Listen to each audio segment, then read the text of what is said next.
For more than 40 years, the Eastern Kentucky Concentrated Employment Program has provided funding and expertise to help people find jobs and get training, and to help businesses improve their workforce. We're going to talk about a variety of services they offer tonight on Issues and Answers, the Mountain Edition.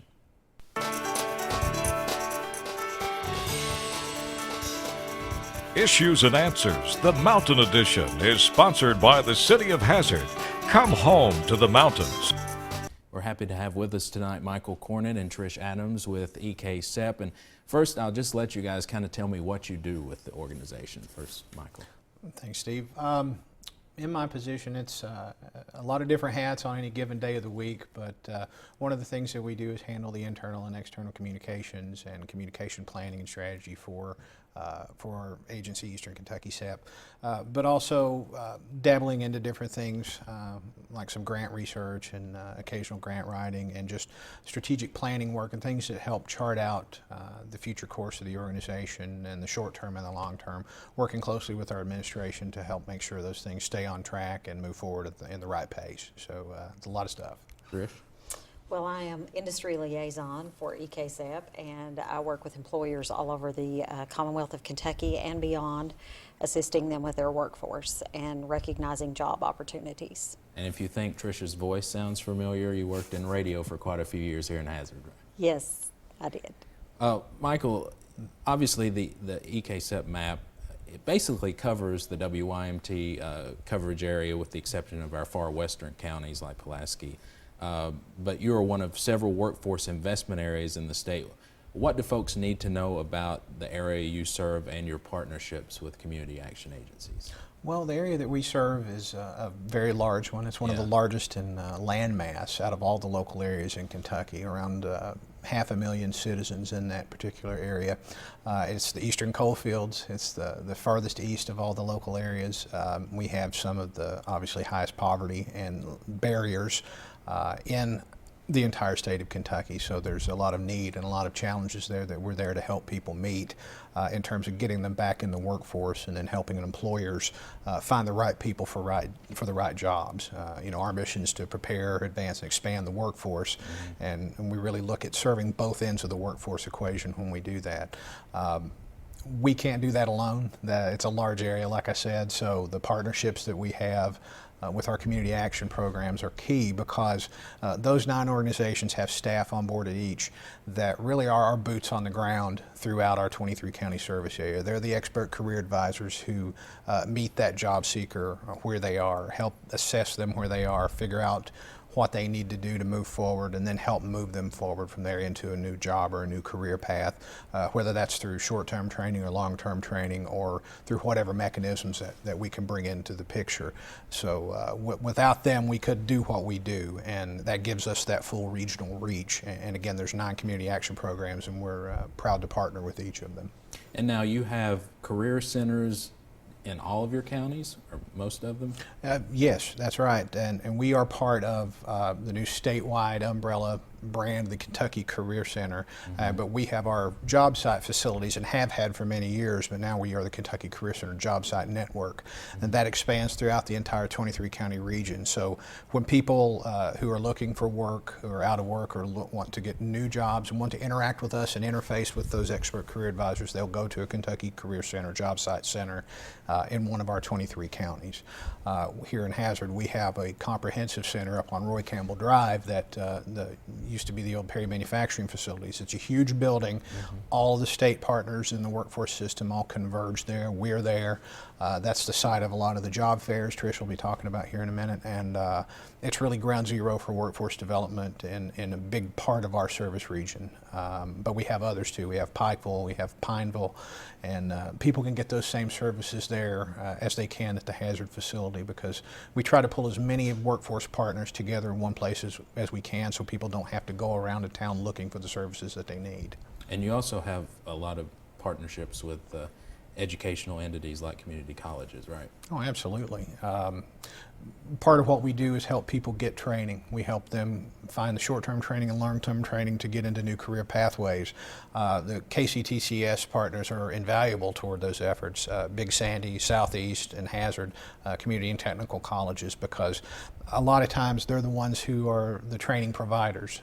We can be the people who help fund those training efforts and help people stay in them and become successful and get out on the other end and get a job through our career advisors. But the training has to come from somewhere. In most of the cases, that's our KCTCS locations. But that's not to say that we don't work also with University of Pikeville, EKU, Morehead State University. Anybody who either has a viable career training pathway for people or are developing things. There's a lot of exciting things going on at UPike that I know of with telecommunications training school that's getting built there, and we're going to be and are an active part of that development as well.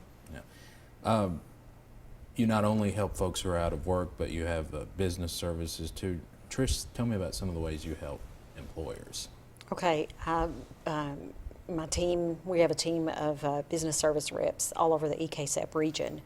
And we work to reach out to chamber meetings, nonprofit organizations like Lions Club, Kiwanis Club, and we connect with as many employers as we can across the EKSEP region. Of course, what I do too is I reach employers all over the Commonwealth and other states as well. We work with employers as far away as North Dakota, Florida, South Carolina, that are coming here to recruit our valuable workforce. And so what we do is whenever we find an opportunity, we come back and we place that on our website, which is jobsite.org. And job seekers will click on those, the big green hot jobs button is what we call it. And whenever that they see an opportunity that they would like to apply for, they contact one of our Kentucky Career Centers, and we submit a resume on their behalf to those employers to apply for those opportunities. Okay. Obviously, we have done many stories on HOME, which stands for Helping Our Miners Every Day. Tell me how successful that program's been for you guys. I can start and Trish can finish either way. HOME has been a huge success for us. We have enrolled in HOME since it started in January 2013. We've enrolled around 2,000 miners. Of course, that's not the full scope of the layoffs in our region, but it's a significant percentage of them, and well over half have already gone back to work in various different career paths, and a good bit of the rest are in training, longer term training for different career paths. But it's been, we feel, a huge success, and one that we are happy to be able to continue to offer to people when needed at the moment. Hiring Our Miners Every Day is also endorsed by the Kentucky Coal Association. And with the significant amount of laid off coal miners and their spouses, with the HOME grant that was issued by the Department of Labor to us, we have placed many in alternative means of employment and trainings. One in particular that we kind of want to talk about is the lineman training that we've partnered with Hazard Community and Technical College. We have put how many, about 100 through the lineman training so far. And they have all found employment with some major electrical companies like Pike Electric and Elliott. And they didn't have to leave the area. They can still work for those companies. So that's been really an advantage point that we've had success with the HOME grant. You know, we've done profiles in recent months on miners that have become barbers, police officers, you know. Give me a couple of success stories that stand out in your mind.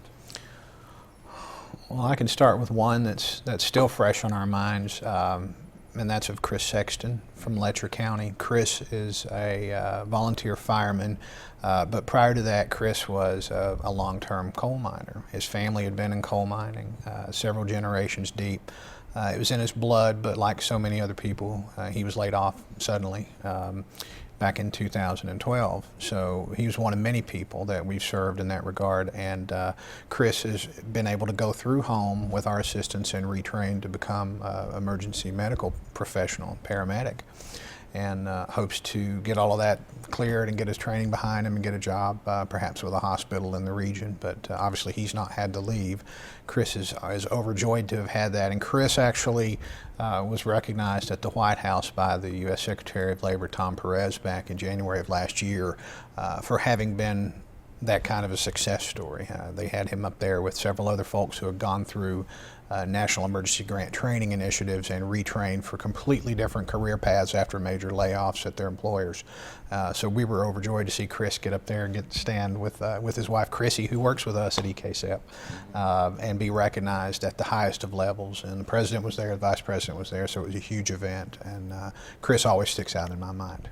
Is it a main goal to try to keep folks here in Eastern Kentucky, if you can?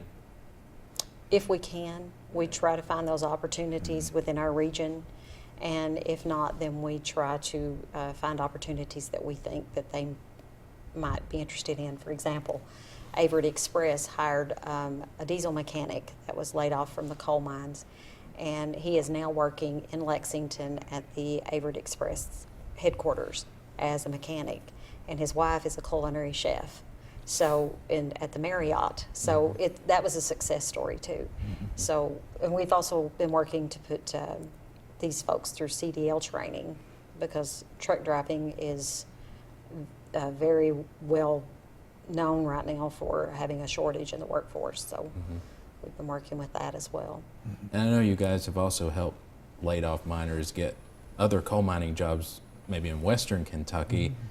Unfortunately, some of those have been laid off, since then. That has to be frustrating for you to see somebody, go on, find another job, and then only to get laid off again. It is, and we've been very open about that.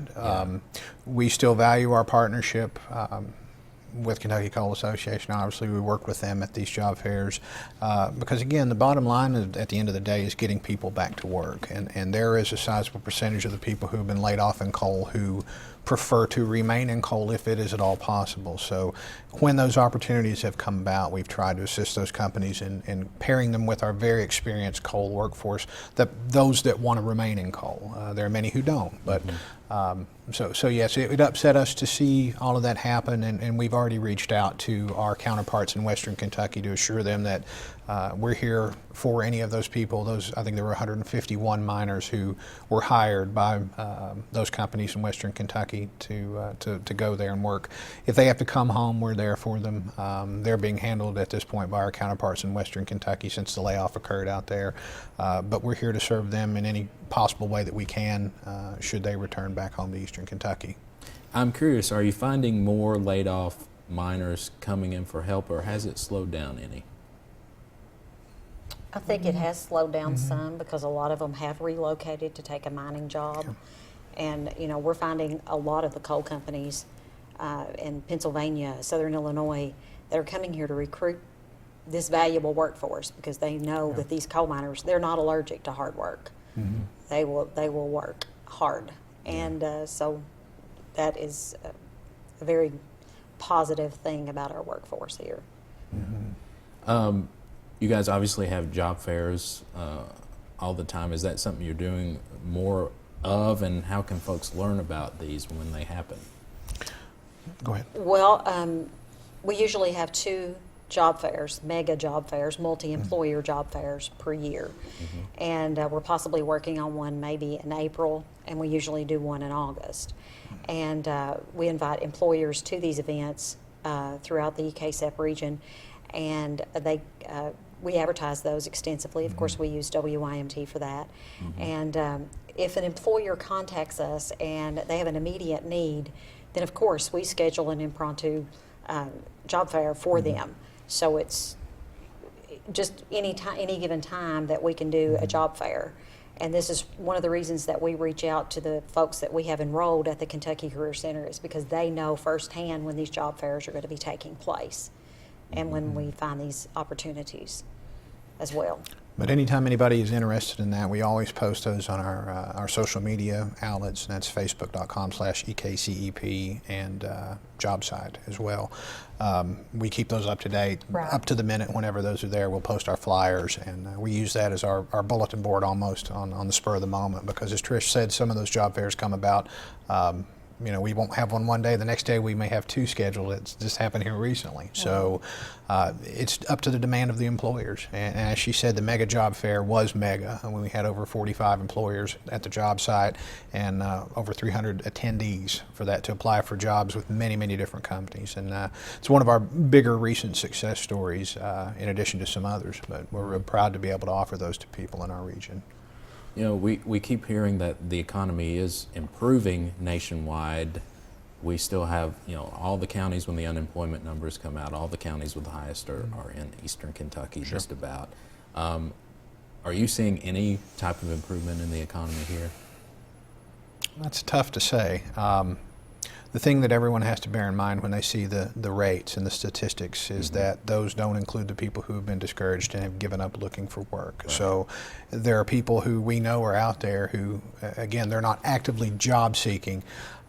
Improvement, again, on seeing the things that we see every day, it's hard to say, let's raise the flag and salute and cheer, because there's a lot of people still out there hurting. We're still trying to find those people. Those we've not interfaced with, we're trying to go out and push to get them in to see how we can help them. So I think it's a little early to celebrate a huge victory. So we try to keep that in perspective based on the national headlines, because our reality is quite different than what we see on the news occasionally coming out. Yeah. Teleworks USA is another program you have that allows folks to work from home. Tell me exactly how that works and how people can take advantage of that. Well, just leading into that, we all know that SOAR is coming out with a very large broadband expansion that's going to be taking place over the next several years. It's going to bring super high-speed internet to eastern Kentucky for the first time that puts us on par with speeds around the world that are among the best. We are sort of ahead of that curve with Teleworks USA, and what Teleworks USA does through our website, teleworksusa.com, is pair people who are looking for work from home opportunities. And I'm not talking about telecommuting where you work a day or 2 at home and then work at an office the rest of the week. These are full-time, 40-hour-a-week or more jobs that take place at a home office that a person can work with their computer, internet access, and telephone, and do that all at home. Those opportunities are posted on our website, teleworksusa.com. People who register there can search thousands of available job opportunities, and these are legitimate and vetted by our Telework staff. These aren't fly-by-night stuffing envelopes for $500 a day that you see in the classified sections of papers. So people can rest assured that we've done the homework on that before they see those jobs. But people can register at our website, search those jobs, and then apply for those jobs with those companies, and then they could be working from their home office for a company in Sweden or many others. These companies involve a lot of different sectors. We've worked with Apple, we've worked with Convergys, Ipsos, DirecTV, U-Haul.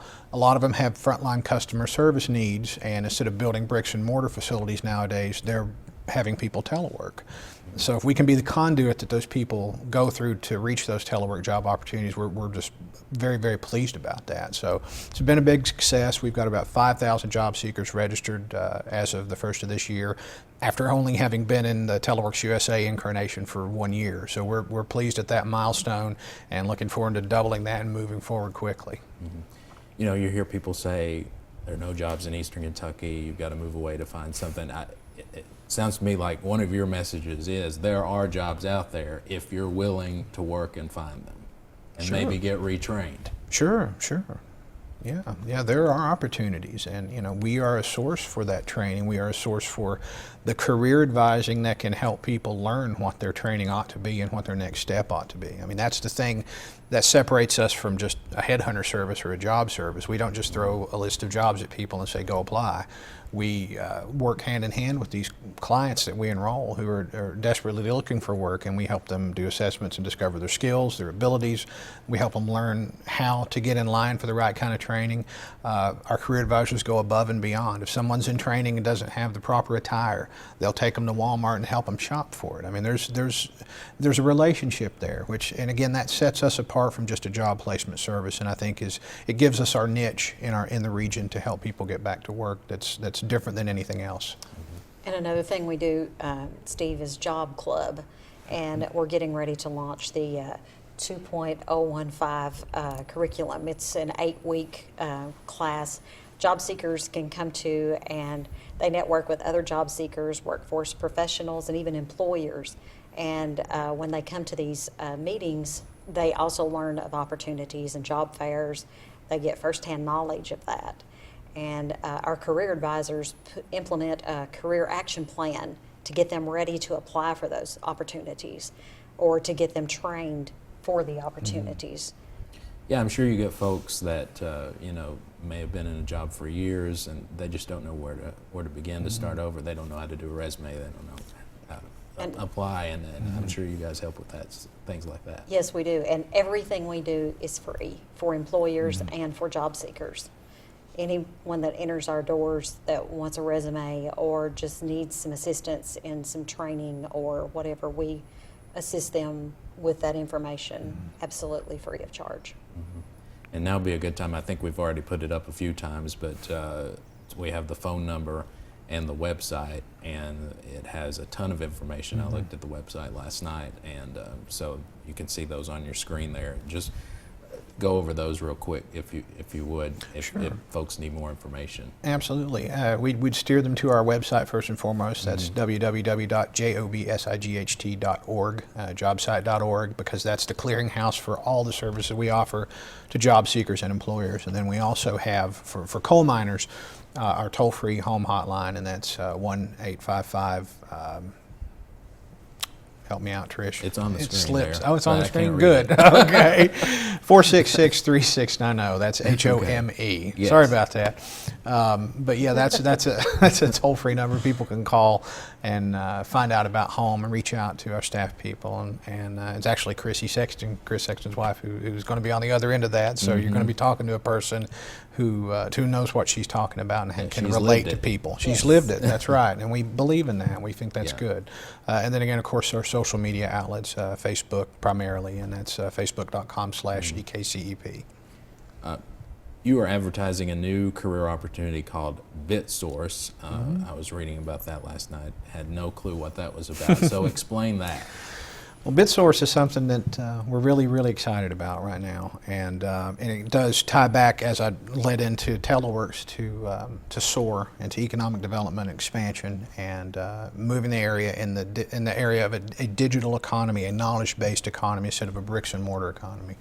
BitSource is taking place in Pikeville. We're working with a couple of excellent business people and experts in the field of computer coding who are putting this together. And it's going to be a two-pronged approach, because BitSource is going to be a facility where people can both be trained to become computer programmers, but then be employed as computer programmers. So our first reach and push in that is to find out-of-work coal miners who have, some of these guys have operated multi-million-dollar pieces of equipment, computer-driven systems, programmable logic controller-driven systems, things that I wouldn't want to do, and I don't think I could do.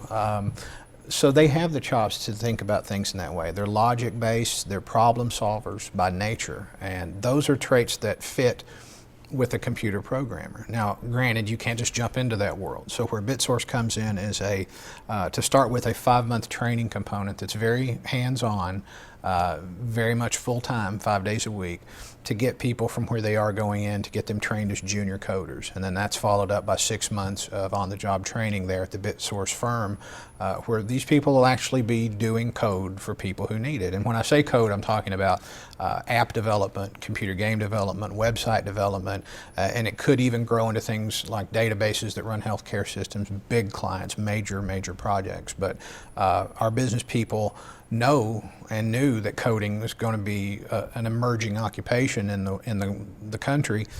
Bureau of Labor Statistics, I believe, says 1.4 million new coding jobs in the next 5 years, and those have a median income of around $74,000 to $75,000 a year. So our partners saw that and said, "Wow, what industry does that sound a lot like?" Well, it sounds like wages that approach and are in the neighborhood of coal mining. So they approached us and wanted us to help recruit an initial group of 10 trainees that they could start in mid-February. And as of this week, we've had around 1,000 inquiries and applications already. And we are pretty confident that our first class could be made up, if not entirely, but a good majority as laid-off coal miners. So that meets the mission of what we wanted to do with BitSource and what the partners wanted to do with BitSource. But it also addresses another need, and it helps coal miners get back to work. And it helps usher in the digital economy in Eastern Kentucky in the first of its kind type of facility. So we're very, very pleased about that. You have another event coming up, Selling to the World. Tell me about that. Selling to the World is something that is becoming an annual event. It happened for the first time in May of last year down in Middlesboro. And what it is an intensive 2-day set of workshops with business instructors from Southeast Community and Technical College who help prospective entrepreneurs and artisans learn how to use the web to create websites, build their brand, and ship their products across the world. You know, a lot of people build dulcimers and build wonderful things. Appalachian craftsmanship is a huge thing in many areas. People probably respect it more than we do ourselves sometimes in Eastern Kentucky because you see it all the time. But they sell those things at flea markets and roadside stands, and we want to show them that they can, using the web, they could be exporting those to Europe, they could be exporting them to Japan, they could be exporting them across the country, or if nothing else, to other parts of the state.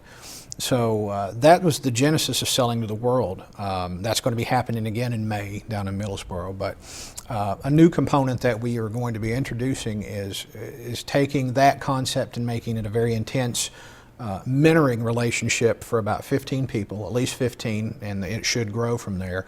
But we have a facility in downtown Middlesboro called the Palace. It's an historic building. Discover Downtown Middlesboro has already stood up a crafters market in there.